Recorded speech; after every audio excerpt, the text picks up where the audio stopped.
तो लिखिए substitution reactions.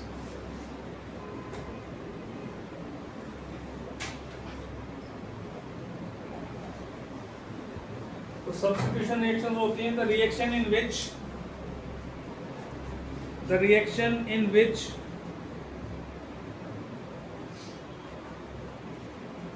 one or more hydrogen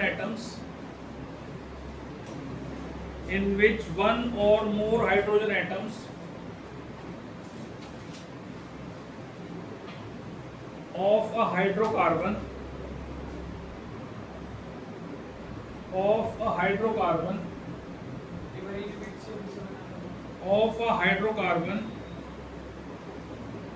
are replaced by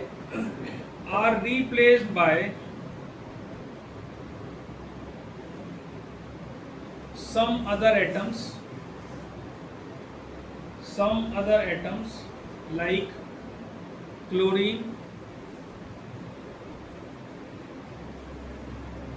is called substitution reaction.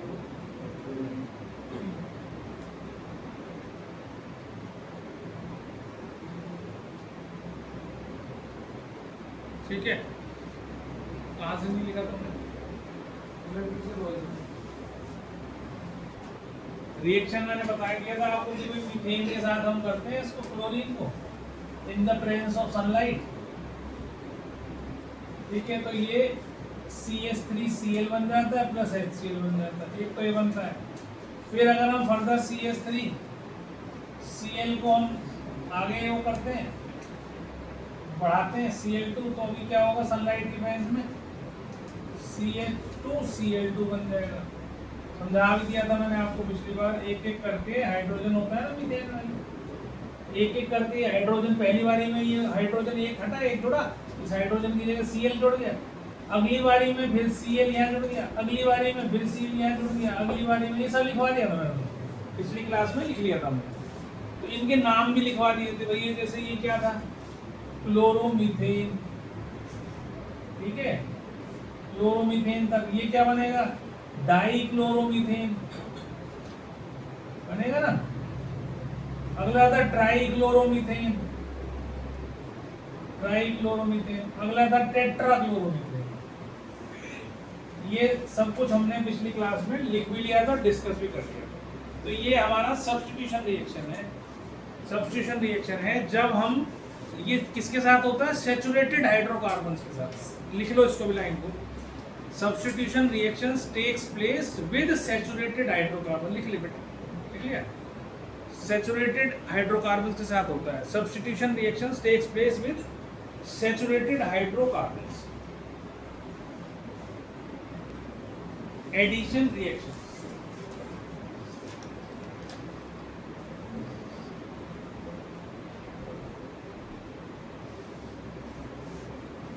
पहली तो line ये लिख लो, these reactions takes place with unsaturated hydrocarbons. These reactions takes place with unsaturated hydrocarbons.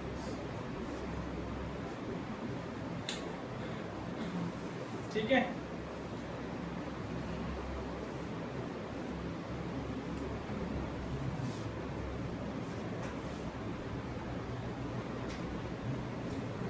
अब इसमें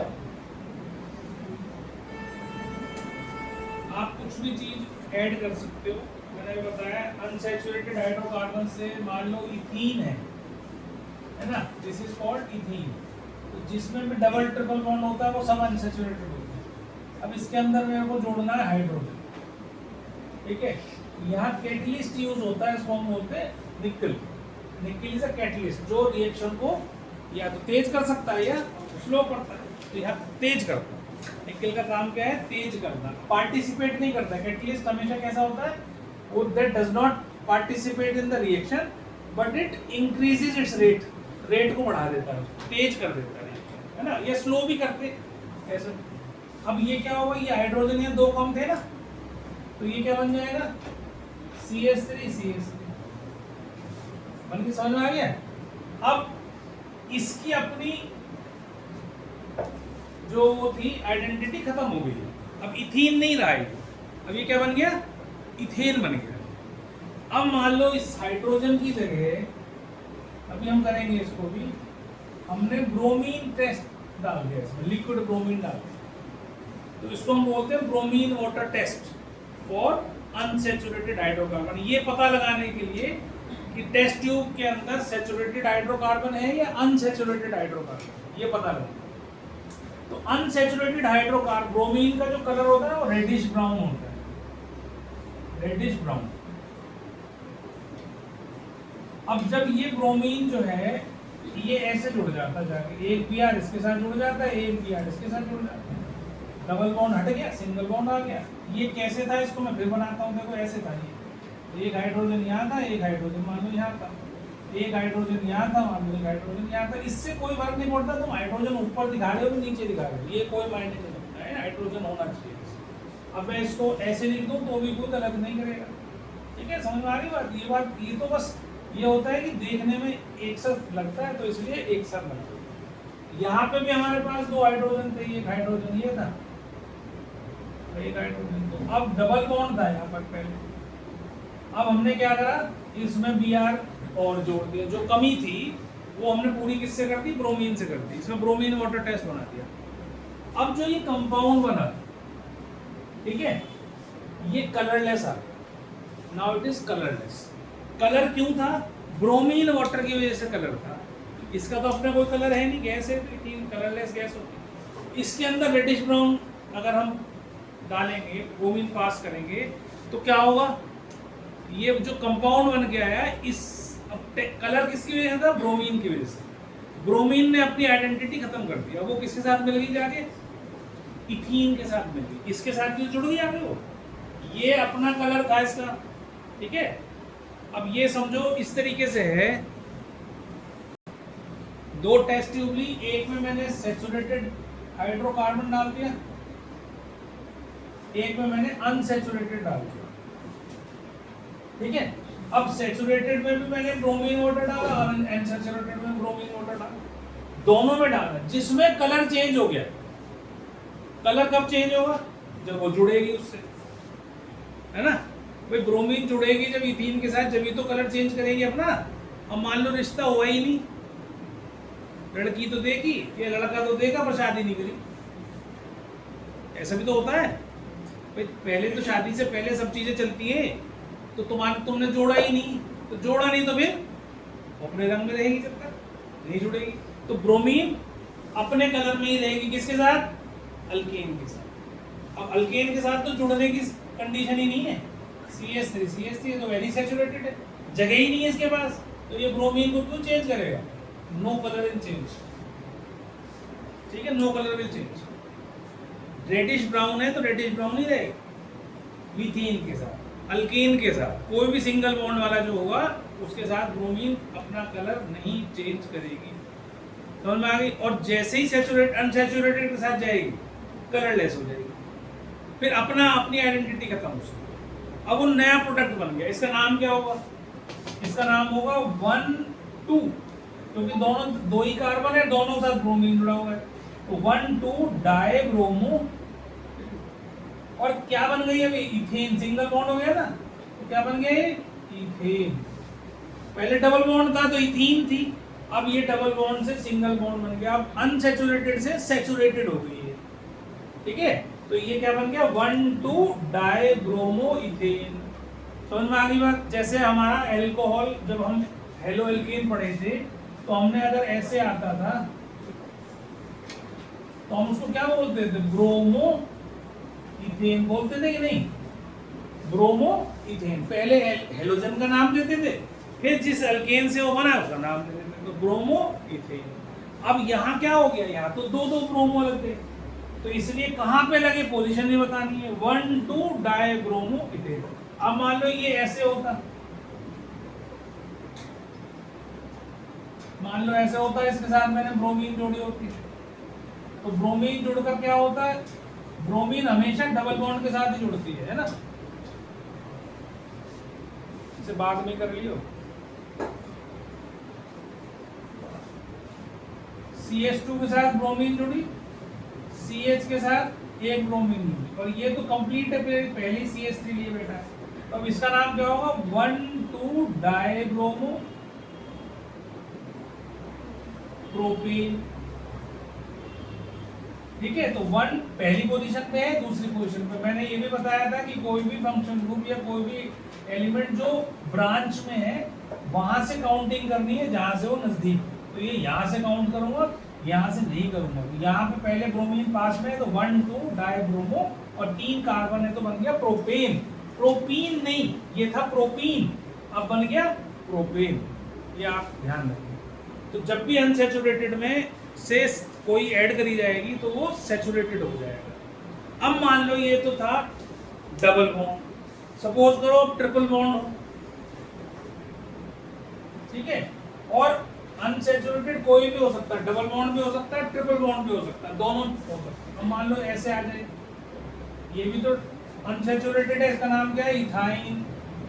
triple bond है तो इथाइन, इसके अंदर ब्रोमीन जोड़ूंगा तो 2 स्टेप में होगा। देखो पहले ये हाइड्रोजन तो था ही, यहाँ एक हाइड्रोजन यहाँ भी था,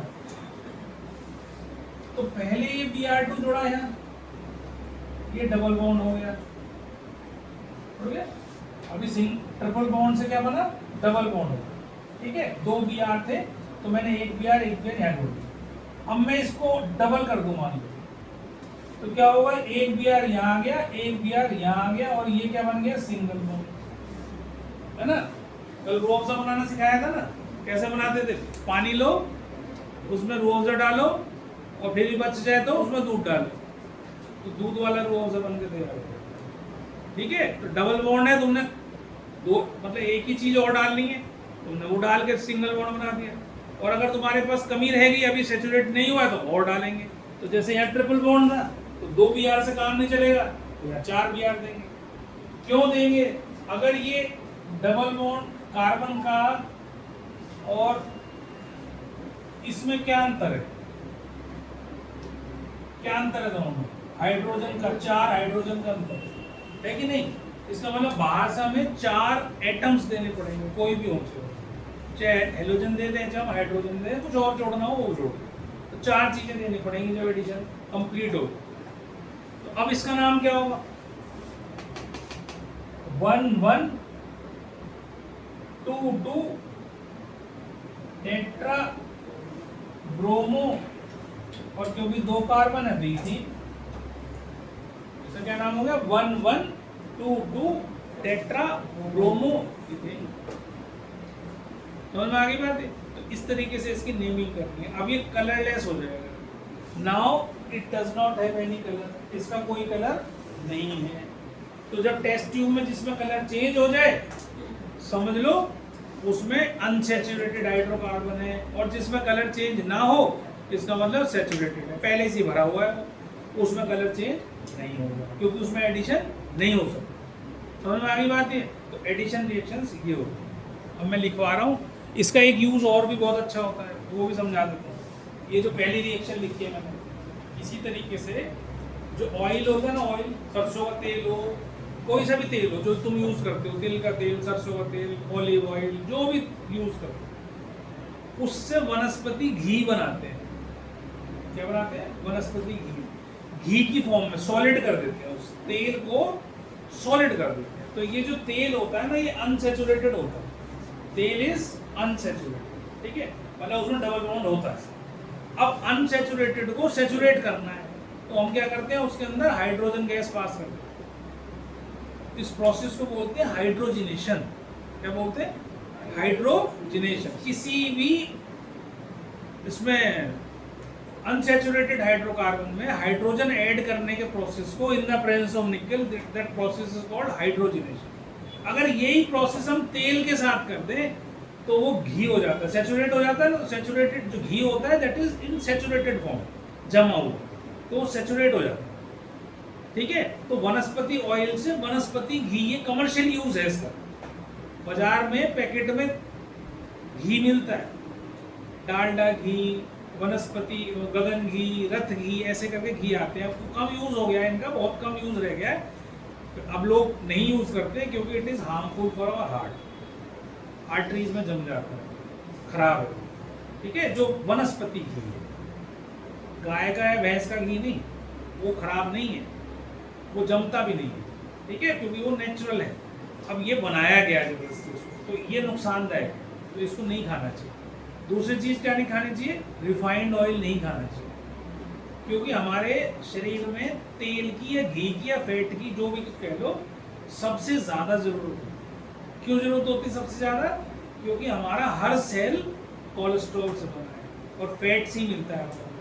तो ब्रेन भी हमारा जब ही चलेगा जब हम घी तेल खाएंगे, और नहीं तो थोड़े दिन में ये खुश्क हो जाता है, फिर इसमें बीमारियाँ हो जाती है, अल्जाइमर हो जाएगा, पार्किंसन हो जाएगा, ये सब बीमारी होने शुरू हो जाती है, ठीक है, भूलना शुरू कर देते हैं हम लोग जब बड़ी एज में हो जाते हैं।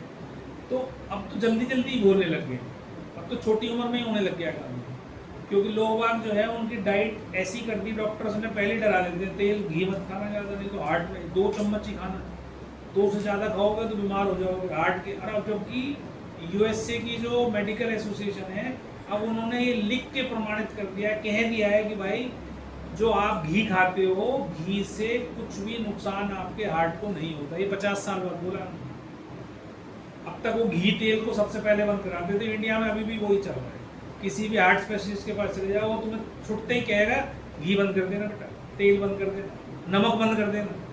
अब ये सब चीज़ बंद होते ही ना ब्रेन के फंक्शंस ठंडे होने शुरू हो जाएंगे, और जबकि ये उसका कारण नहीं है, कोई कारण नहीं, कोई घी से तेल से कभी कोई नुकसान हो ही नहीं सकता। जो तुम और फालतू की चीज़ें खाते हो, हाँ ये है कि इतनी ज़्यादा नहीं खाना कि उसी पे लगे हुए करने, वो भी नहीं करना, पर अगर तुम खा रहे हो तो उससे नुकसान कुछ नहीं है। और अगर तुम हेल्दी लाइफस्टाइल जी रहे हो और एक्सरसाइज कर रहे हो, तो वो तुम्हारे को कभी भी नुकसान नहीं करेगा। किसी पहलवान को हार्ट अटैक आते देखा है, कितना घी तेल पीते हैं।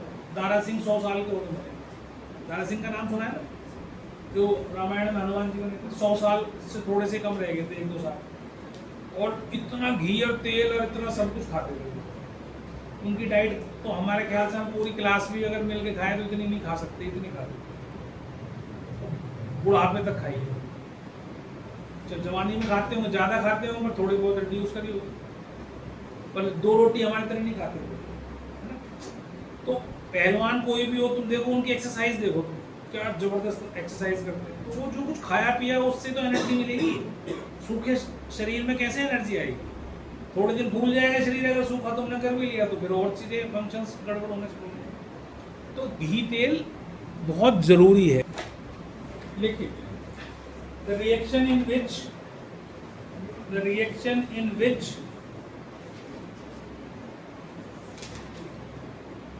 an unsaturated hydrocarbon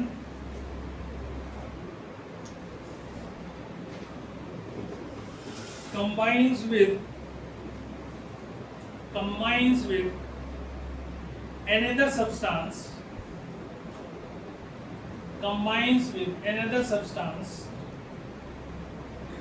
to give a single product.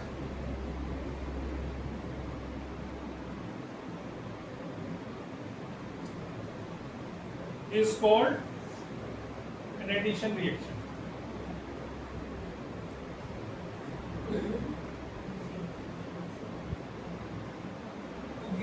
Single product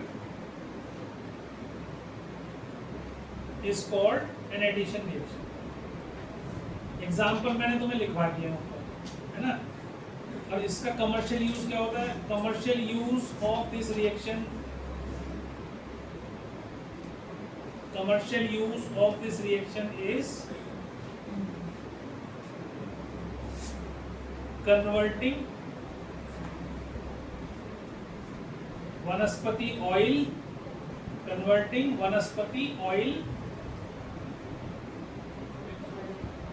वनस्पति इसमें लिख दी ना, वनस्पति ऑयल। अभी बताऊंगा तो कल लिख तो सही, इसे तो लिख ले। वनस्पति ऑयल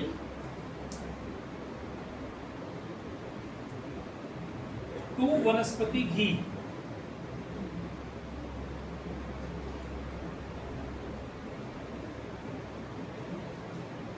ठीक है। अब इसका एक रिएक्शन भी लिखवा देता हूं।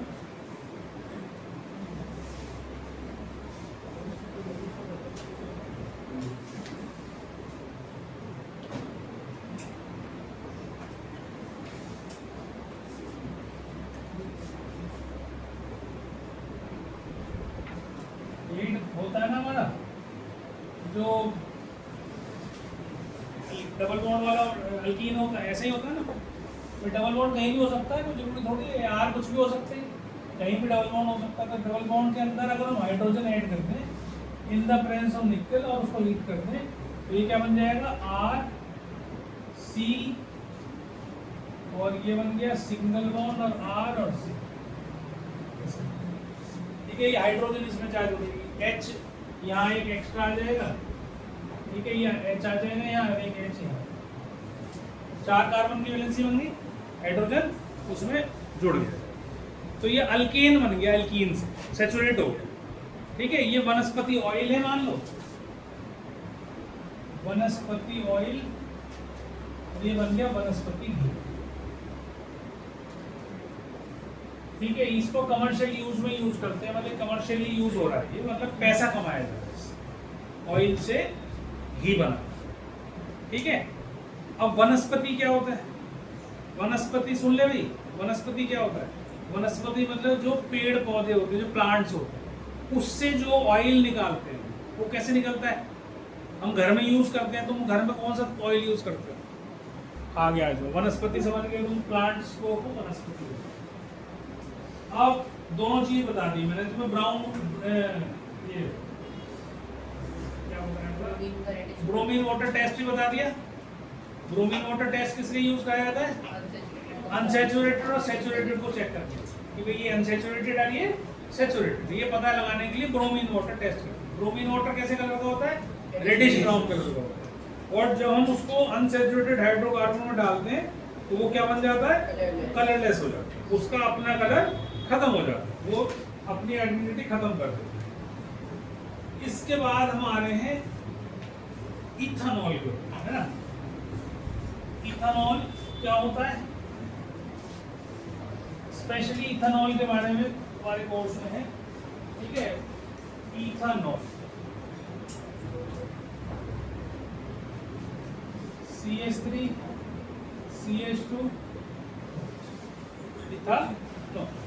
तो जो पीने वाला एल्कोहल है वो इथेनॉल ही होता है ना। जो शराब जिसको हम बोलते हैं वो किसी भी फॉर्म में हो, किसी से भी बनाया जाए, जिसमें भी शुगर होती है उस सबसे इथेनॉल बन जाता है। चाहे गन्ने से बना लो, शुगर केन से, चाहे एप्पल से बना लो, चाहे आप अंगूर से बना लो, चाहे आप जिसमें भी शुगर है उन सब से ये इथेनॉल बन।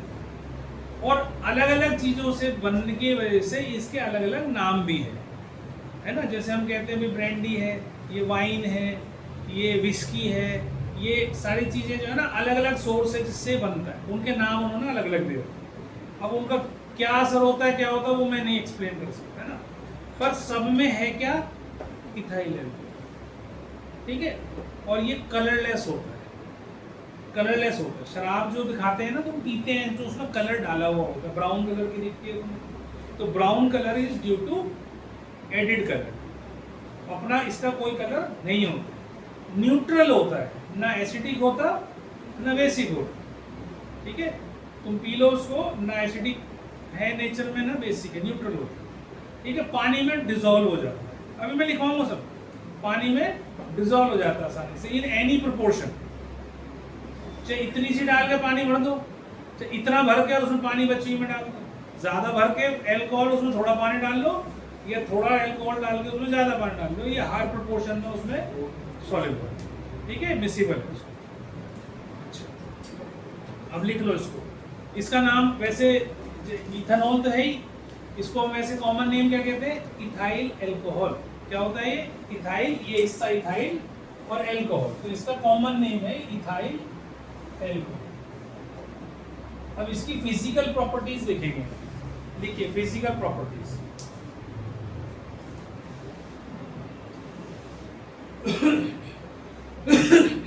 ठीक है,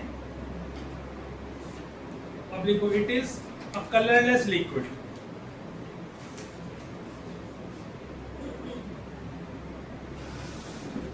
ठीक है, अब इसमें जो लिखा हुआ है बुक में उससे मैं सहमत नहीं हूं। एक बार क्या लिखा हुआ है, it has a pleasant smell. तो जो आदमी नहीं पीता है उसके लिए ये अनप्लेजेंट स्मेल है, और जो पीता है उसके लिए प्लेजेंट स्मेल है, तो हम इसकी स्मेल को किसी भी तरीके से जस्टिफाई नहीं कर सकते कि प्लेजेंट है या अनप्लेजेंट, है ना। हाँ, इसका टेस्ट जो है वो बर्निंग होता है। अगर तुम इसको पियोगे तो गला जल जाएगा तुम्हारा। जल जाएगा मतलब बहुत ज़्यादा जलन करती है और कड़वाहट होती है इसकी। तो इसीलिए इसके साथ नमक की चीज़ें खाई जाती है। सूखी शराब पीता हो कोई नहीं मिलेगा, उसके साथ वो मसालेदार चीज़ खाता है, ठीक है, क्योंकि उसको उसका टेस्ट नहीं लेना, उसको उसका असर अपने दिमाग पे चाहिए। एडिक्ट हो चुका है, वो पीता है ना जो आदमी, एडिक्शन हो जाता है, तो वो दिमाग को घुमाती है सब, तो उसमें उसको मजा आता है कि वो नशा सा हो गया, तो वो उसको आनंद ले रहा है, ठीक है। तो शराब जो है टेस्टी चीज नहीं है।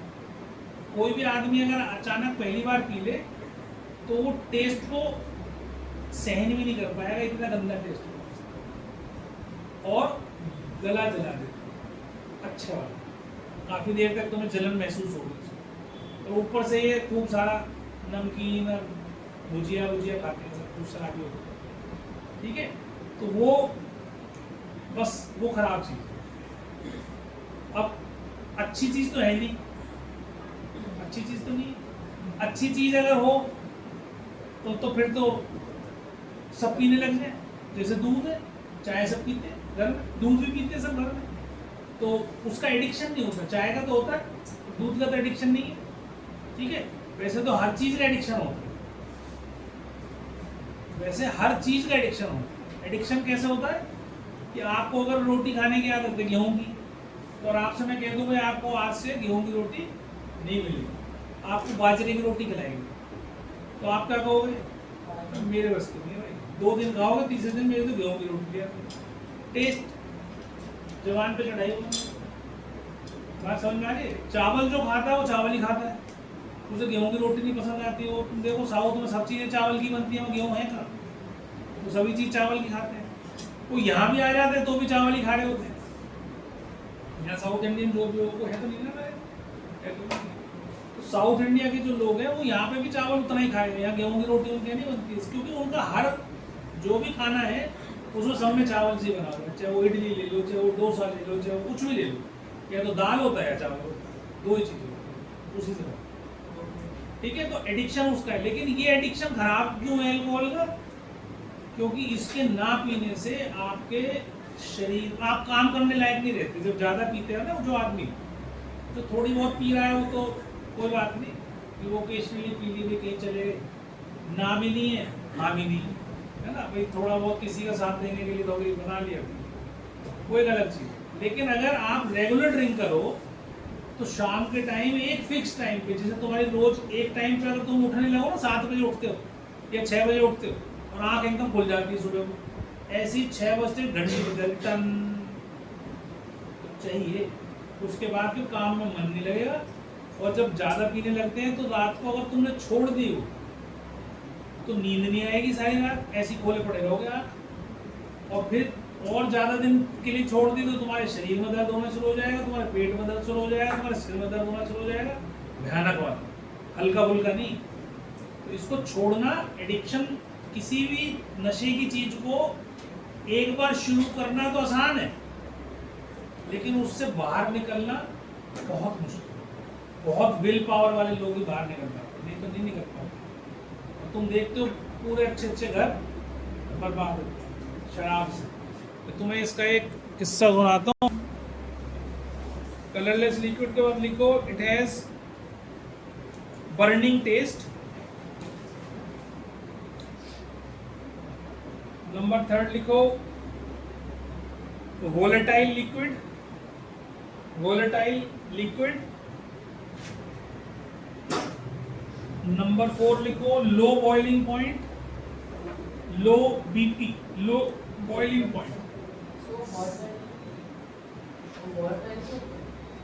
वोलेटाइल लो बॉइलिंग पॉइंट बताता हूँ, 78 डिग्री सेल्सियस होता है, ठीक है। लिखो it is lighter than water, ये केवल हम इथेनॉल का लिख रहे हैं. It is lighter than water. It mixes with water in every proportion. It mixes with water in any proportion.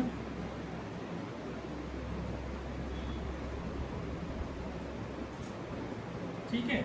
अब एक तुमने सुना होगा रेक्टिफाइड स्प्रिट. रेक्टिफाइड स्प्रिट पढ़ी है, सुनिए. डॉक्टर के पास जाते हो तो वो तुम्हारे जब इंजेक्शन लगाता है तो क्या करता है, वो तुम्हारे इसको हाथ को साफ करता है. लिक्विड लेता है और उस पर कॉटन पे लगाता है और साफ करता है. तो वो रेक्टिफाइड स्प्रिट होती है. ठीक है. तो डिसइंफेक्ट करने के लिए होती है कोई भी चीज़. या कोई आजकल वो आते हैं इनके स्प्रेयर्स, स्प्रे कर देते हैं उस पर और उसको रुई से साफ कर देते हैं. तो उसके अंदर क्या है, रेक्टिफाइड स्प्रिट. वो क्या है, एल्कोहल. तो 95% एल्कोहल और 5% वाटर उसके अंदर है. तो रेक्टिफाइड स्प्रिट क्या होती है, 95% एल्कोहल और 5% वाटर, 5% वाटर. लिख लो rectified spirit 95% ethyl alcohol plus 5% water. Ethyl alcohol plus 5% water, उसको हम रेक्टिफाइड स्पिरिट बोलते हैं. ठीक है. और जो 100% एल्कोहल होता है उसको क्या बोलते हैं, एब्सोल्यूट एल्कोहल. लिख लो. जो इथाइल एल्कोहल ही है खाली, उसके अंदर कुछ पानी मिक्स नहीं है, 100% 100% ethyl alcohol, that is called absolute alcohol.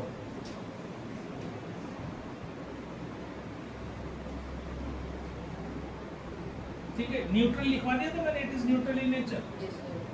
Neutral नहीं लिखवाया, साइड में लिख लो, ऊपर ही लिख लेना जहां वो लिखी थी. बेसिकली न्यूट्रल नेचर का होता है. न्यूट्रल नेचर का होता है. न्यूट्रल मतलब पीएच के ऊपर इसका कोई असर नहीं होता. ठीक है. अब आ जाते हैं इसके बाद chemical properties of ethanol. Chemical properties of ethanol.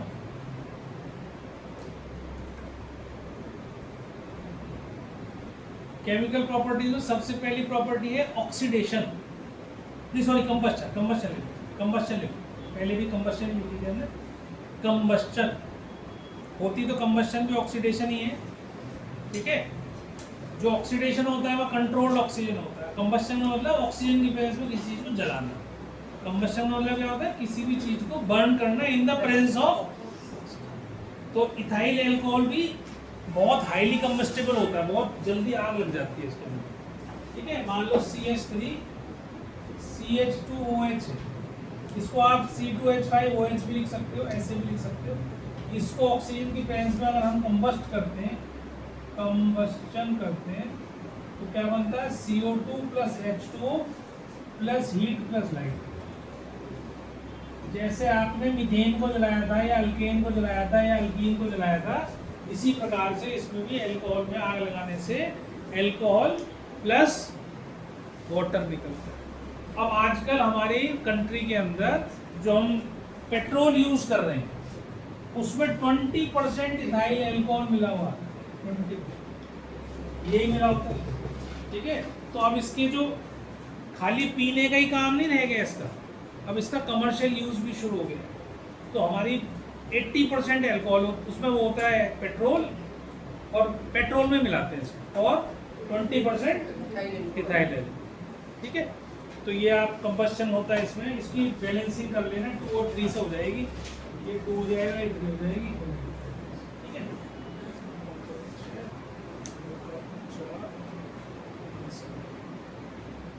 इसको भी बैलेंस करना पड़ेगा 3 से. ठीक है. तो ये बैलेंस हो गया.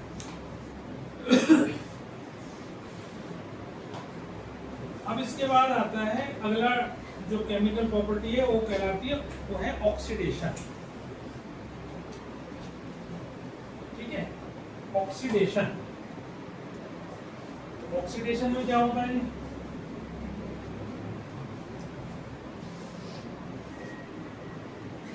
कंट्रोल्ड कंबस्चन को ही बोलते हैं ऑक्सीडेशन, है ना. तो इसमें क्या होता है, C2H5OH, ये ऑक्सीजन ब्रैकेट में लगाना स्क्वायर, इसको हम बोलते हैं नेसेंट ऑक्सीजन.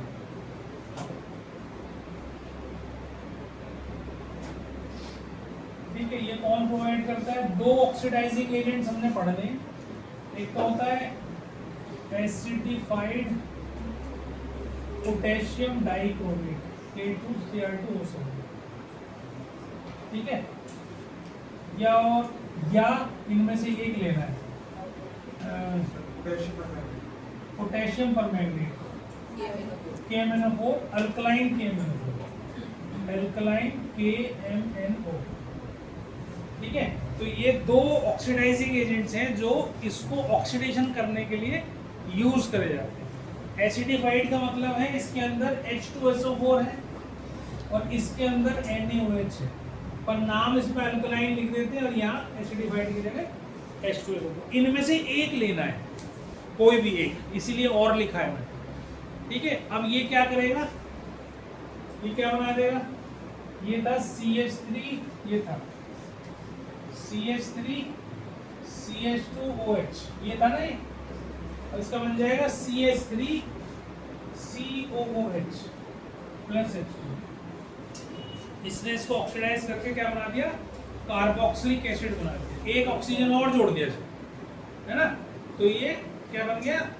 एसिड बन गया। Alcohol will convert into acid with these oxidising agents, इनमें से कोई एक यूज कर लो, एसिडिफाइड पोटेशियम डाइक्रोमेट या alkaline KMnO, potassium permanganate. KMnO4 क्या? Potassium permanganate. K2Cr2O7 क्या है?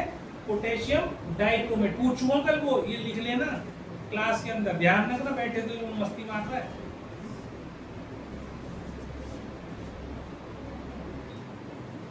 एल्कोहल था ना ये था इथानॉल, और ये बन गया इथानोइक, कन्वर्ट हो गया ethanoic acid,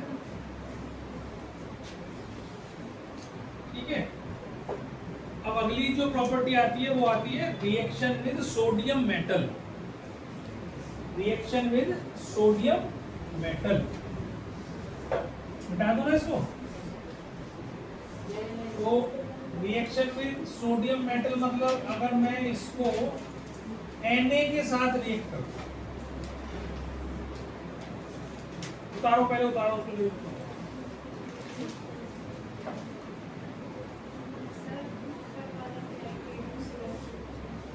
potassium dichromate, potassium dichromate, और नीचे वाला है पोटेशियम परमैंगनेट, ठीक है। तो ये क्या करेगी भाई, क्या बनेगा? देखो CH3 CH2ONA, इसने इसको हाइड्रोजन को हटा दिया और हाइड्रोजन गैस निकल गई। अब इसमें से हाइड्रोजन गैस निकलती है, तो अगर हम अल्कोहल के अंदर सोडियम डालेंगे तो वो हाइड्रोजन गैस देता है। हाइड्रोजन गैस को कैसे चेक करते हैं? पॉप साउंड से। तो पॉप साउंड आएगी, अगर हम टेस्ट ट्यूब के ऊपर ले जाके माचिस की तिल्ली जलाएंगे बर्निंग स्टिक से, तो वो पॉप साउंड देता है, ठीक है। तो ये इसका नाम क्या है? इसका नाम है सोडियम इथॉक्साइड। इथ इसलिए क्योंकि दो कार्बन है, इथ, और ऑक्सीजन साथ में लगी हुई है, तो ऑक्साइड। तो sodium ethoxide is the name. ये सारे नाम याद होने चाहिए, क्योंकि जब रिएक्शन पूछेंगे तो आपको प्रोडक्ट का नाम आना ही चाहिए, नहीं तो नंबर कटेंगे फिर उसको, ठीक है। नाम साइड के होने चाहिए, सोडियम इथॉक्साइड। फिर इसके बाद अगली प्रॉपर्टी आती है इसकी, जिसको हम बोलते हैं डिहाइड्रेशन। डिहाइड्रेशन, ठीक है। तो डिहाइड्रेशन का मतलब क्या है कि इसमें से पानी निकाल देंगे। तो वो कौन करेगा भाई? एसिड कंसंट्रेटेड H2SO4, ठीक है। इसको 170 डिग्री सेल्सियस पर अगर हम हीट कर दें डालकर, तो क्या होगा? इसमें से पानी निकल जाएगा और ये इथीन बन जाएगा। H2O निकल गया और it will become ethene,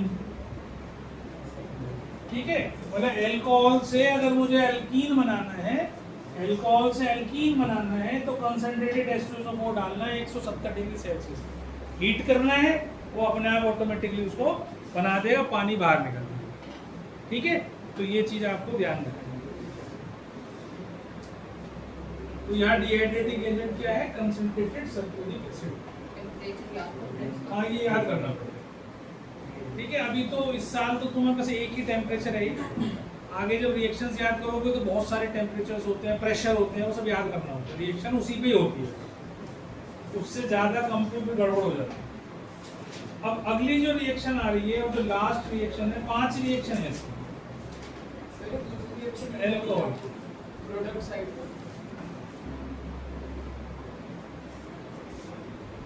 reaction of ethyl alcohol with carboxylic acid। ठीक है, तो ये मैंने बताया था, इथाइल अल्कोहल मतलब आपने ले लिया CH3CH2OH और जोड़ दिया कार्बोक्सिलिक एसिड के साथ, तो CH3COOH के साथ मान लो मैंने इसको ऐड कर दिया और इसको वार्म कर दिया और फ्यू ड्रॉप्स H2SO4 के वार्म। ठीक है, तो चाहे मैंने इसे आगे लिखा है, इसे पीछे लिखा है, चाहे इसे पीछे लिखा है, इसे आगे लिखा, कैसे भी मान लो, तो हमेशा ये आगे वाला पार्ट ही लिखना है। एसिड से रिलेटेड पार्ट आपको पहले ही लिखना है। ठीक है, ये ऐसे होता है ना, इसका ये पार्ट निकल गया और ये OH और H जो है वो इकट्ठे हो गए वाटर, और ये जो पार्ट है ये इसके साथ जुड़ जाएगा, CH2 CH3 और पानी साथ में। ठीक है जी, समझ में आ गई बात। तो एसिड पहले ही लिखना है आपने फॉर्मूले में, चाहे अल्कोहल पहले लिखा हुआ है चाहे एसिड बाद में लिखा है, आपको ये पार्ट पहले लिखना है, ये पार्ट बाद में। ये आपको मैंने समझा दिया अच्छे से। और इसका नाम क्या है, ये इथाइल, और ये 2 कार्बन का है तो इथानोएट, इथाइल इथानोएट। ठीक है, किसी भी क्लास के अंदर जब आपको कोई चीज़ समझाई जाती है तो एक बात हमेशा ध्यान रखो, उसी बच्चे को समझ में आती है जो उसको समझना चाहता है। एक ही क्लास 20 बच्चे बैठे, 20 बच्चे में से 4 बच्चों को समझ में आई तो उनको कैसे समझ में आ गई, तुम्हें क्यों नहीं आई? ये थोड़ा सा विचार करा करो, क्योंकि तुम्हारा दिमाग उसको लेने के लिए तैयार नहीं, इसलिए तुम नहीं सुन रहे हो उसको। पर अगर ऐसा कोई बच्चा नहीं होता जिसका दिमाग में ये चीज़ें ना घुसे, अगर इच्छा है तो घुसेगी, नहीं है तो नहीं घुसेगी, जोर लगा दो तो ये डंडे से नहीं घुसती चीज़ें। आज सुनोगे, कल को सुनूंगा, याद कराओगे, परसों भूल जाओगे। तो जब तुम्हारी नियत होगी तो एक ही बार पढ़ोगे, एक ही बारे में याद हो जाएंगी चीज़ें, 2 बार पढ़ोगे परमानेंट चली जाएंगी। तो इसलिए हमेशा ध्यान रखो, कोई भी चीज़ ऐसी नहीं है जो हर साल 10 लाख बच्चे एग्ज़ाम देते हैं CBSE और स्टेट बोर्ड वाले भी देते हैं, सब पढ़ते हैं ना इसको। मेरे ख्याल से हमारे देश में और कुछ नहीं होगा तो 50-60 लाख बच्चे हर साल 10वीं का वो देते होंगे एग्ज़ाम, इससे भी ज़्यादा हो सकते हैं। वो सारे बच्चे पढ़ के जाते हैं, उनमें से अगर 50 लाख में से मैं कह रहा हूँ 70% 60% बच्चे भी इसको पढ़कर लिख के आ रहे हैं वहाँ पर, इसका मतलब उनके दिमाग में जा रही है, तो तुम्हारे में क्यों नहीं जा रही? जाएगी तुम्हारे में, लेकिन नियत होनी चाहिए। अगर नियत नहीं है तो फिर मैं कुछ नहीं कर सकता उसमें। करेंगे। This reaction is called esterification. This reaction is called esterification. This reaction is called esterification. ठीक है, तो ये 2 रिएक्शन आपके एग्जाम में जरूर पूछी जाएंगी, एस्टेरिफिकेशन और सैपोनिफिकेशन। ठीक है, सैपोनिफिकेशन हम अभी करा दूं, 1 मिनट लग करा दिया था वैसे मैंने, इसी को बता दिया था। फिर भी लिख लो सैपोनिफिकेशन के बारे में कि अगर CH3 C double bond O CH2 CH3, इसको अगर मैं ब्रेक डाउन करूं तो किससे करूंगा, इसको बोलते हैं हाइड्रोलिसिस ऑफ ईस्टर। तो ये ईस्टर के अंदर NaOH डाल दिया हमने, तो ये क्या करेगा, इसको sodium salt of carboxylic acid, एक तो CH3COONA, और जो उसका एल्कोहल जिससे ये बना था पेरेंट एल्कोहल, उसमें ब्रेक कर देगा। तो इसका नाम क्या है, सोडियम, इसको बोलते हैं सोडियम इथानोएट। ठीक है, सोडियम इथानोएट या सोडियम एसीटेट भी इसका कॉमन नेम है, ये इसका IUPAC नेम है। कॉमन नेम क्या है, सोडियम एसीटेट, है ना, ये भी आपको याद होना चाहिए। सोडियम एसीटेट कॉमन नेम है, ये इसका IUPAC और ये क्या है, इथाइल एल्कोहल या इथानॉल या IUPAC। तो ये इससे मिल जाता है, सोडियम सॉल्ट और कार्बोक्सिलिक एसिड इससे बना था और जो एल्कोहल था वो निकल के आ गया। ठीक है, this reaction is called saponification. This reaction is called saponification. Saponification.